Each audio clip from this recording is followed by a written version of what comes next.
Matter madam, त्याचप्रमाणे परिसेविका Gaikwad sister, सर्व वार्डच्या माझ्या आदरणीय इंचार्ज सिस्टर.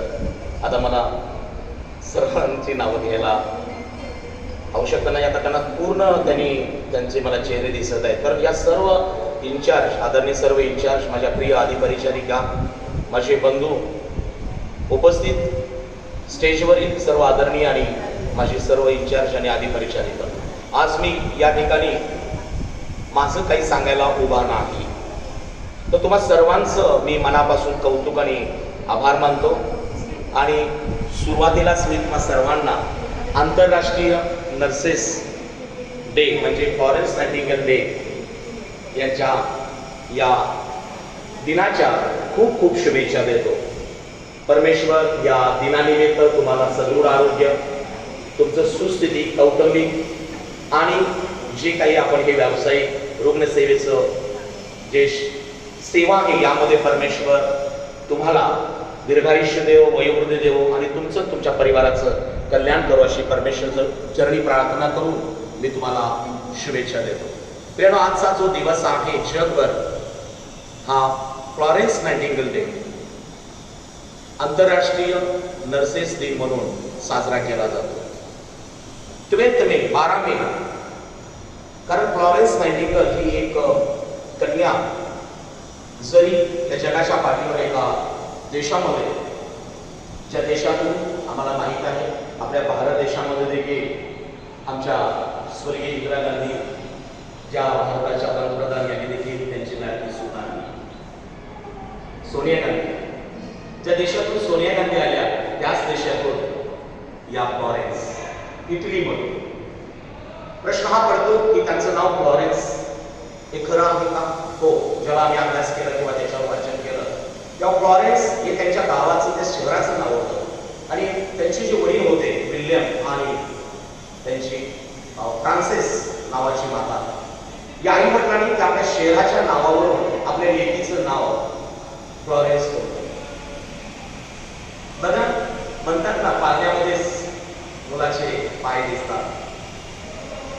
ती लाडाची लेक त्या पाळण्यामध्ये वाढत होती. शहराचं नाव आपल्या लेकीला तिने दिलं, पण जशी जशी ती शारीरिक बौद्धिकरित्या वाढत होती, आई वडिलांचं तिच्याकडे लक्ष होतं. तिच्यामध्ये काहीतरी वेगळं पण दिसत होतं. खरं तर एका सदन चांगल्या कुटुंबामध्ये, समृद्ध कुटुंबामध्ये ती होती. कशाची कमानी उणीव तिला नव्हती. परंतु असं म्हटलं जातं, प्रत्येक पुरुषाच्या मागं एका स्त्रीचं कर्तृत्व केला, त्याचा हातभार हा पुरुषाच्या यशाला कारणीभूत ठरतो. हे खरं आहे आणि आपण पाहिलेलं आहे. आपल्या भारत देशात देखील स्त्रिया झाल्या, आपल्या भारत देशात देखील पुरुष प्रधान देशामध्ये देखील अनेक पुरुष घडले की ज्यांनी इतिहास रचला. आणि प्रत्येक पुरुषाच्या पाठीशी नेहमी महिला राहते. व ती त्याची आई असेल, माता, ती त्याची पत्नी असेल, धर्मपत्नी, त्याची बहीण असेल, किंवा एक चांगली मैत्रीण असेल. कुटुंबातील कोणीही स्त्री घरातील एका पुरुषाच्या नेहमी पाठीशी राहते आणि याचा आम्हाला अभिमान आहे.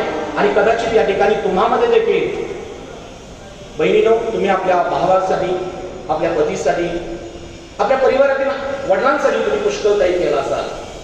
पण जेव्हा आपण म्हणतो की पुरुषाच्या पाठीशी त्याच्या यशाचं कारण स्त्री आहे, पण स्त्रीच्या पाठीशी कोण राहतो? ही स्त्री आता इटली फ्लॉरेन्स या देशामध्ये जन्मास आली. खरं तर आई वडील बालपण, तरुणपणापर्यंत तिच्याशी पाठीशी होते.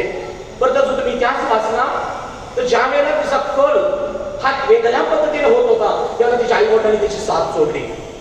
एक समृद्ध सुखी जीवन जगावं, चांगल्या प्रकारचं आनंदाचं जीवन जगावं अशी त्यांची इच्छा होती. परंतु म्हणतात ना, some peoples are called to serve, some peoples are called to serve and called by the God for special mission. आणि त्यापैकी फ्लॉरेन्स होत्या. आपल्या भारत देशामध्ये देखील, महाराष्ट्रामध्ये ज्या जिजाऊ मातेनं शिवाला जन्म दिला, इतिहास सांगतो, एक माता आपल्या मुलासोबत राहिली. आम्हाला माहित आहे स्त्री शिक्षणामध्ये फुले दाम्पत्याने खूप चांगलं काम केलं. सावित्रीबाई यांनी शिक्षणामध्ये आपल्या नवऱ्याला साथ दिली. अंतराळामध्ये कल्पना चावला गेल्या.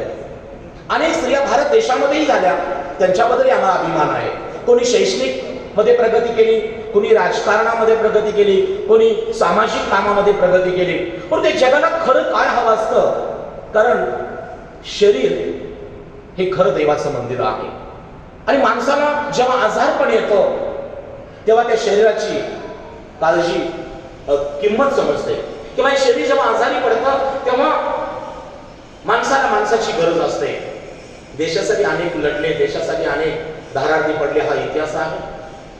अनेक वेगवेगळ्या देशातून मिशनरी या शहरामध्ये आले.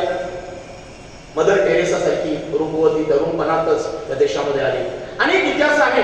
पंडित रमाबाई सारख्या पेडगावला मुक्ती मिशन सुरू झाला, त्यांनी देखील दृष्टांत पाहून रुग्णांची विधवांची काळजी घेतली. परंतु या सगळ्यांमधून सामाजिक, शैक्षणिक, आध्यात्मिक क्षेत्रामधून जे आज रुग्णसेवेचं क्षेत्र आहे ना, ते जगाच्या पाठीवर सर्वश्रेष्ठ क्षेत्र आहे. आणि याची किंमत उशिरात असताना आज या 2022 मध्ये जगाला, देशाला आणि राष्ट्राला आणि प्रत्येक शहराला, गावाला समजलेली आहे. आता मला सार्थ अभिमान आहे की या परिचारिका याकडे बघण्याचा दृष्टिकोन या जगाचा वेगळा होता, पण तो आता बदललेला आहे. त्या माता आहेत, आमच्या भगिनी आहेत, त्या मला जीवनदान देणारे आहेत, हे आज जगाने ओळखलेलं आहे. मला या वेळेला आनंदाची गोष्ट सांगायला आनंद वाटतो. फ्लोरेन्स नाइटिंगेल यांचा जन्म तरी 12 मे 1820 ला झाला, 12 मे 1820 ला. पण आयुष्य 90 वर्षाचं त्यांना लाभलं. 90 वर्षाचे शेवटचा काळ 11 वर्ष ते बेड रिडन होत्या. मी पहिल्यांदा तुम्हाला हे सांगू इच्छितो, एक स्त्री जिला 90 वर्ष आयुष्य लाभलं, तर शास्त्रात दिले की परमेश्वराच्या उजव्या दीर्घायुष्य आहे आणि डाव्या हातात धन आणि वैभव आहे. धन तिचं हे होतं की रुग्णांची सेवा आणि तिनं दिलेलं जीवदान. परंतु परमेश्वराने तिला जे आयुष्य दिलं 90 वर्षाचं आहे. आम्हाला खूप जगायला आवडतं, परंतु शेवटची 11 वर्ष फ्लोरेन्स नाइटिंगेल यांची फार अडचणीत गेली, हे कुणी विसरता कामा नये. मी जेव्हा बारकाईने अभ्यास करायला लक्षात आलं की त्या 11 वर्षामध्ये त्या 79 वर्षाच्या होत्या, त्यावेळेला त्यांना मणक्याचा त्रास झाला आणि डॉक्टर डायग्नोसिस स्पॉन्डिलायटिस,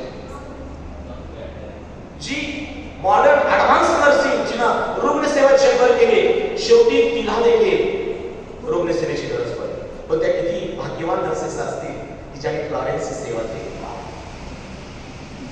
11 वर्ष वेगवेगळे नसताना त्यांच्या चेहऱ्यावर नेहमी आनंद असायचा. 50 वर्ष त्यांनी रुग्णसेवा केली. त्यांच्या रुग्णसेवेचा कार्यकाल आईवडिलांची इच्छा नव्हती, मात्र त्यांनी एक दृष्टांत पाहिला होता की परमेश्वर त्यांना सांगत आहे, तुला मी यासाठी निवडलेला आहे की तू गरीब अनाथ विधवा रुग्णांची सेवा करायची. आणि तिच्याकडे तो इतिहास होता.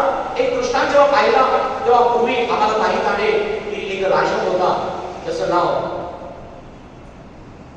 फारो होतं. आज जो इस्रायल तुम्हाला सदन देश दिसतो, त्या इस्रायल देशामध्ये सगळ्या बाबतीमध्ये त्यांची क्रांती झालेली आहे. पुष्कळ अंतराळ देश होत असू दे,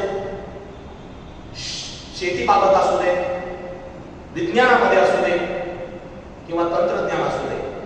आता तर त्याने अँटी मिसाईल तयार केलेले आहे. पण आज तंत्रज्ञ सर्व बाबतीत संपन्न असणारा देश इस्रायल काही वर्षापूर्वी इजिप्तच्या ताब्यात होता. आणि इजिप्तचा जो राजा होता, इजिप्तच्या लोकांवर आणि इस्रायलवर अतिक्रमण करायचा, खूप त्रास द्यायचा. अशा वेळेला परमेश्वरानं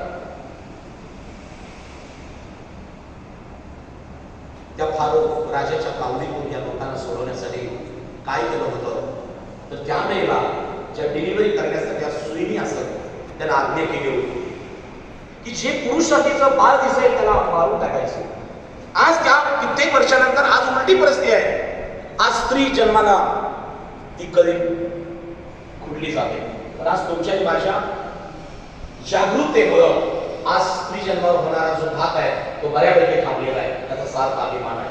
त्यावेळेला पुरुष जो जन्माला येणार त्याला मारावं असं होतं. पण अशाच वेळेला ज्या इब्री सुईणी होत्या, त्यांना परमेश्वरानं त्यांचा मन आणि अंतर्मन असं तयार केलं होतं की त्या मारू शकल्या नाही. आणि त्यातून एक मुलगा जन्माला आला त्याचं नाव मोशे आणि त्याच्याद्वारे इस्रायल लोकांना परमेश्वरानं इजिप्तमधून बाहेर काढलं आणि आज हा इस्रायल सर्व अगदी पावला आशीर्वादित देश आहे. मला सांगायचं हे आहे की हा दृष्टांत या फ्लॉरेन्स नाइटिंगेलला झाला आणि त्यांनी रुग्णसेवेचं वर हाती घेऊन 55 वर्ष सेवा केली. वयाच्या 90 वर्षापर्यंत त्या भूतलावर होत्या.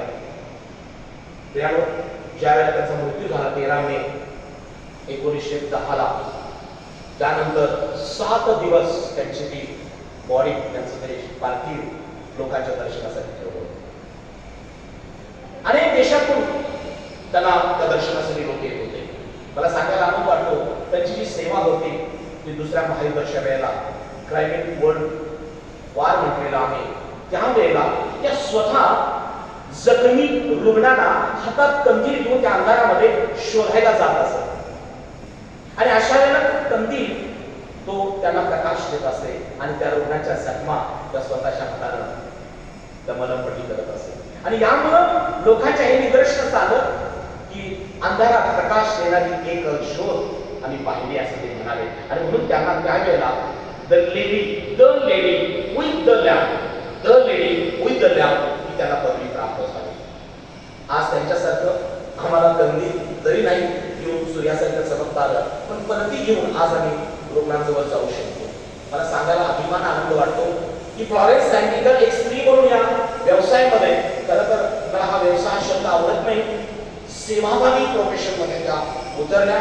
त्याच्यामुळे माझ्यासारख्या पुरुषाला देखील या प्रोफेशन मध्ये सेवा करण्याची संधी मिळाली. सलाम आहे या मातेला. आजचे पण अनेक पुरुष देखील नर्सिंग प्रोफेशन मध्ये काम करत आहेत. किती चांगली गोष्ट आहे. मगाशी मी म्हणालो एका पुरुषाच्या यशापाठीमागे स्त्री असते, पण या स्त्रीच्या खंबीरतेमागे कोण होतं? आई वडिलांनी साथ सोडली होती. तर मला साक्षात सांगू द्या असं लिहिलेलं आहे, तिच्या सेवेच्या मागं देवाचा हात आणि देवाची कृपा होती. God was behind her. आणि म्हणून रॉयल रेड क्रॉस यांनी तिला जो पहिला पुरस्कार 1869 ला दिला त्यामध्ये असं लिहिलेलं आहे, the lady of the grace order by the God. पहा, आज माझ्या बहिणीनं मी तुम्हाला अभिवादन करतो की फ्लॉरेन्स नाइटिंगेलच्या या पूर्ण समर्पित प्रोफेशन चे आम्ही एक भाग आहोत. आणि खात्रीनं मी तुम्हाला सांगतो, एका ठिकाणी असं म्हटलेलं आहे शास्त्रात, जो दिनांची चिंता वाहतो तो धन्य. जो दिनांची चिंता वाहतो तो धन्य. तू त्याचा बिछाना बदलतोस म्हणजे तू त्याचा रोग बरा करतोस. आज आपली सेवा ही बिछाना बदलण्याची सेवा आहे.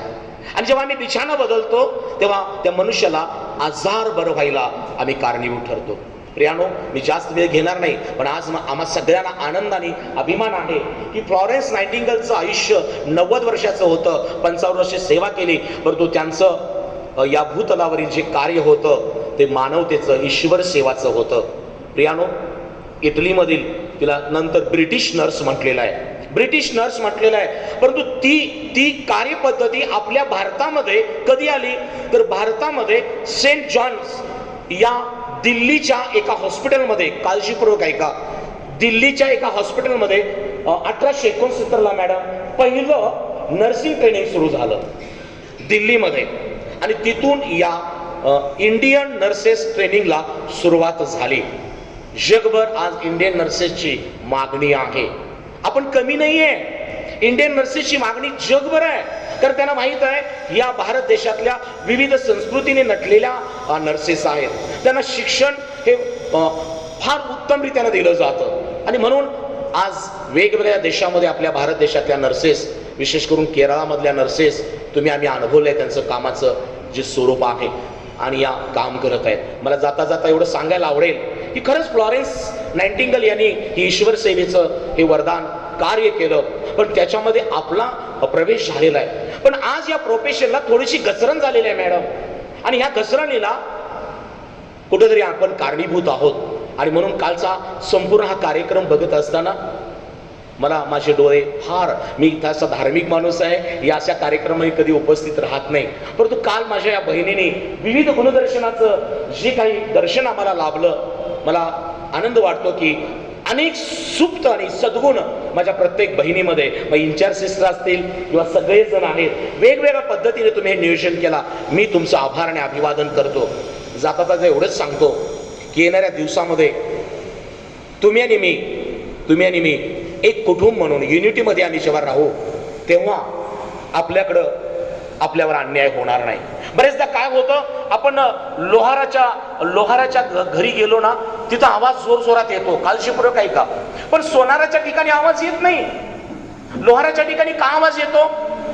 कारण लोखंडावर घाव घालत असतं.